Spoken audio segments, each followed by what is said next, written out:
daughter crying, and he's worried about them. He's not worried about who you're going to marry or where you're going to live, what are you going to do with the property, make sure you pay your taxes. None of that stuff. Nothing. Nothing. Make sure you finish college. No concerns. On his deathbed he says, Ya baniya, oh my children, my sons, Inna Allah astafa lakum ad-deen. There's no doubt about it, it is Allah who has selected the deen for you. فَلَا تَمُوتُنَّ إِلَّا وَأَنْتُمْ مُسْلِمُونَ. Don't you dare die, except that you're Muslim. And then he says, مَا تَعْبُدُونَ مِن بَعْدِي. What are you going to worship after I'm gone? What are you going to do after I'm gone? What are you going to worship after I'm gone? And he didn't even say, مَن تَعْبُدُونَ, he said, مَا تَعْبُدُونَ, which illustrates he's quizzing them. What is it that you're going to do? What form of worship are you going to take? And they responded, نَعْبُدُ إِلَهَكَ وَإِلَهَ آبَائِكَ إِبْرَاهِيمَ وَإِسْمَعِيلَ وَإِسْحَاقَ إِلَهًا وَاحِدًا وَنَحْنُ لَهُ مُسْلِمُونَ. We will worship your ilah and the ilah of your fathers, Ibrahim, Ismail, Ishaq, and we are Muslim completely to him. Now I'm going to close Mus'haf, inshallah ta'ala, and share some practical realities in contrast. Let's compare ourselves to what has just been learned. This is a story of old times. These are great children. At the end of this passage, you know what Allah says? تِلْكَ أُمَّةٌ قَدْ خَلَتْ. That's a nation, they're already gone. They're past. لَهَا مَا كَسَبَتْ. That group, that nation earned what they earned. وَلَكُمْ مَا كَسَبْتُمْ. And you will get what you earned. You don't just think about them and say, oh, those were the good times. No. They got what they got. You will have to earn what you earn. You will have what you earn. وَلَا تُسْأَلُونَ عَمَّا كَانُوا يَعْمَلُونَ. You will not be interrogated about what they used to do. What will you be interrogated about? What you did. Allah's words at the end are, learn the lesson and change yourself. You won't be asked about whether you know the historical names and figures and dates, and can you name all the sons of Yaqub or not, alayhi salam. What will you be asked? What did you do with your children? What did you do? Now, inshallah ta'ala, very briefly, I'm going to talk about a couple of things that are plaguing our ummah today. You know, we have to understand the time in which we live.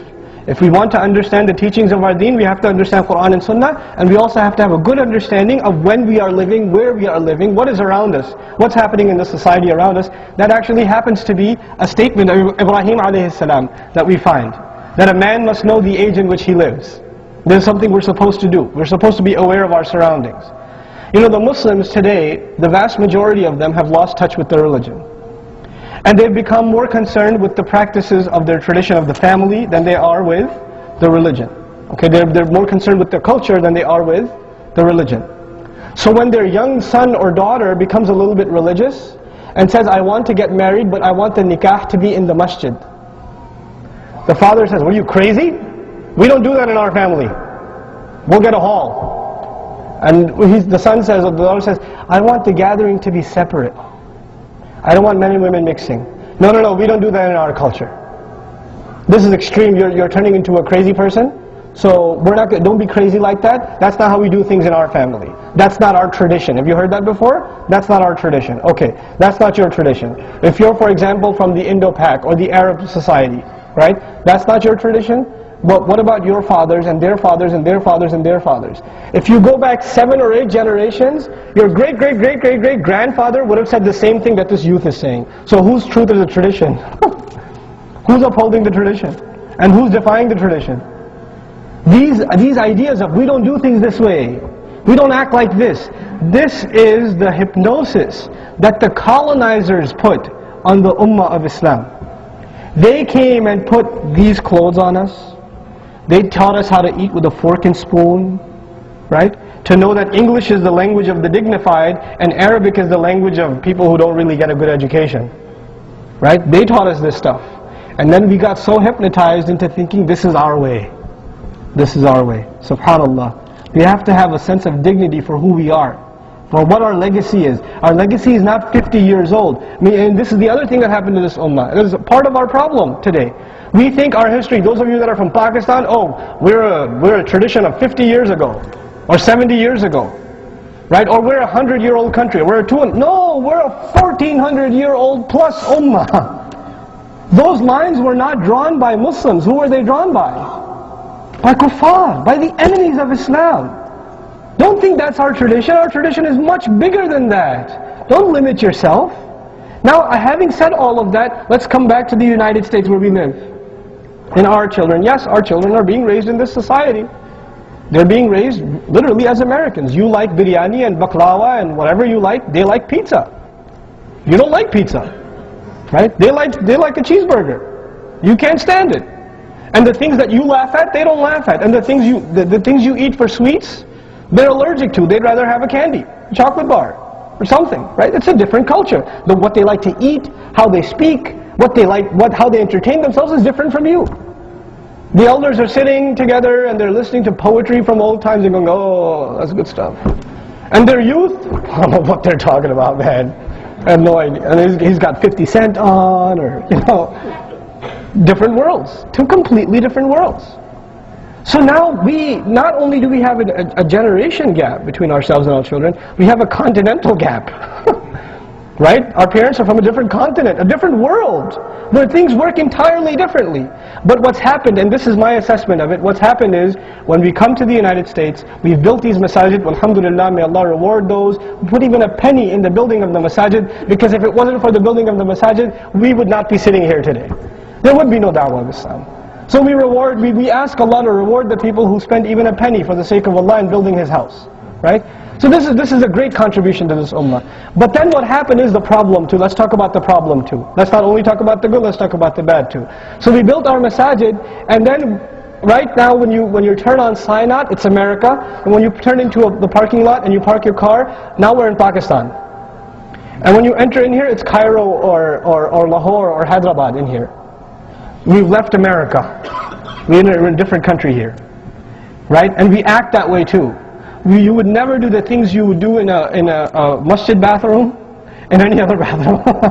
You would never park your car in any other parking lot the way you park it at the masjid, because you're in Pakistan when you get in here. Right? It's the mentality of the Muslim. So this is an island where we own it's like back nostalgia from back home. Now the thing is, back home things were a little different. The Imam would come, he would give a dars in Arabic. He would give a lecture in Urdu, or in Bangla, or in Malay, or in Thai, or like in Turkish, right? And you would listen and you would enjoy. Is that going to work here? Well, no, it's not going to work here. And you know why the biggest proof that it doesn't work here? The shuyukh are here, the great scholars are here, and they're wonderful, but when they're talking, who's listening? The elders are listening. Where are their kids? Outside in the parking lot, out in the basketball court. It's a great court, by the way. Right? They're in the court. They're not here. They're not here. And masjid after masjid after masjid is having fight over who should be the imam of the masjid. Should it be from this country? Should it be from that country? Should it be from this madrasa or that madrasa? Should it be from this ideology or that ideology? No matter who you get, guess who doesn't care? Your kids. They don't care. They couldn't care less. So we're fighting over things that don't make any sense. We've left the legacy of Ibrahim alayhi salam. We've left it. His primary concern is who? His children. What do we do in this masjid, and every masjid in the United States, what do we do at our masajid that turns this a magnet for young people? Turns this into a place where young people heard. They flock to it. Instead of a place that they run away from. Instead of a place that they run away from. This is the first concern. And by the way, just to add a little bit of irony to all of this, Ibrahim alayhi salam was building what when he asked for those future generations? He was building Allah's house. Allah's house has directly something to do with preserving the future generations. If you lose connection with Allah's house, you've lost everything. You've lost everything. The masajid in this country are our refuge. Our refuge. Our youth, now let's talk a little bit about the youth and what their problems are. They're probably the number one catastrophe of our youth is they have no one to talk to. That's the number one catastrophe of our youth. Your child goes to school, let's say they go to public school, that's the majority of Muslims, they put their children in public school because they can't afford Islamic school or whatever reason, right? We don't blame them for it, that's their circumstance. So they put their children in public school. By 5th or 6th grade, your children learn some pretty filthy vocabulary in this country. I don't care what state you're from, right? There's some pretty dirty vocabulary. They learn how to access some pretty disgusting websites. They learn how to download some pretty hideous things on their PSPs and iPod videos or iPod touches or iPhones or whatever. So they're pretty advanced at a very early age. Things you would never have learned until you're 25, they know when they're 12. That's the reality. That's what's going on today. So, how many parents here know what Facebook is? You guys know what Facebook is? Show of hands, please. Okay, Twitter. You know what Twitter is? It's not when your eye bugs out. It's something else. Okay, so your kids are on these social networking sites where where predators, literally predators, have access to talk to your teenage daughter or to your son, and to engage in relationships with them over the internet, and eventually they meet up with them and things happen. This is a reality of the Muslim youth today. This is happening.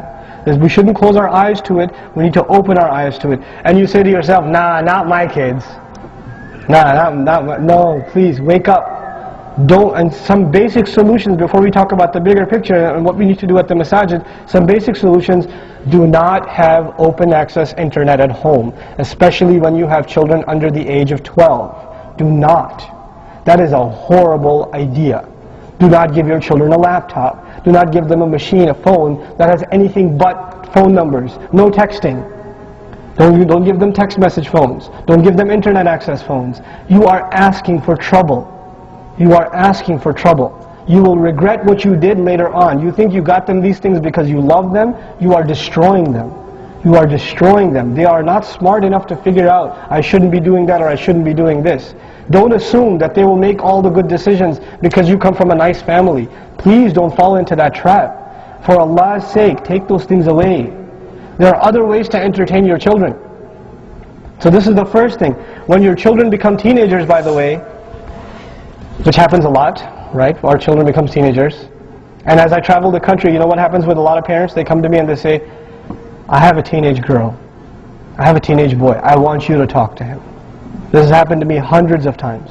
Literally hundreds of times. And you know why they come to me? And I don't judge anyone. I don't judge anyone. Wallahi, I don't judge anyone. You know why they come? Because when they're teenagers, they become independent. And when they become independent, they no longer listen to you. When they no longer listen to you, you have to find somebody that they will listen to. The ship has already sailed. When was your chance? When was your chance? Before they turned into semi-adults.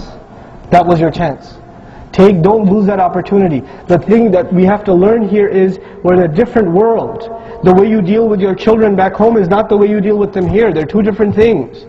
Back home you can yell at them, slap them, do whatever. It's all good. That's how everybody does it.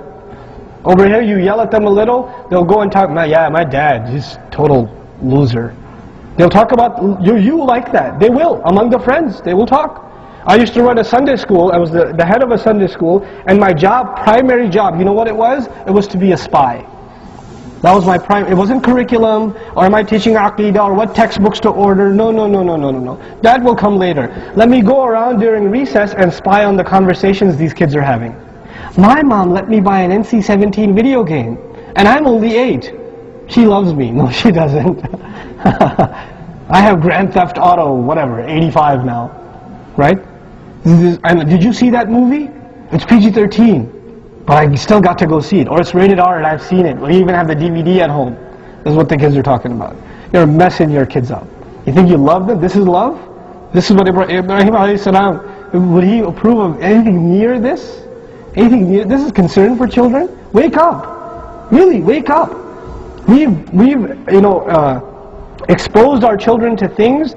In this society, it's gone progressively worse, in media especially. So a movie that was PG-13 10 years ago is PG now. Okay, the standards have dropped. They're talking about it. It's not even me. They're talking about it, right? So, for example,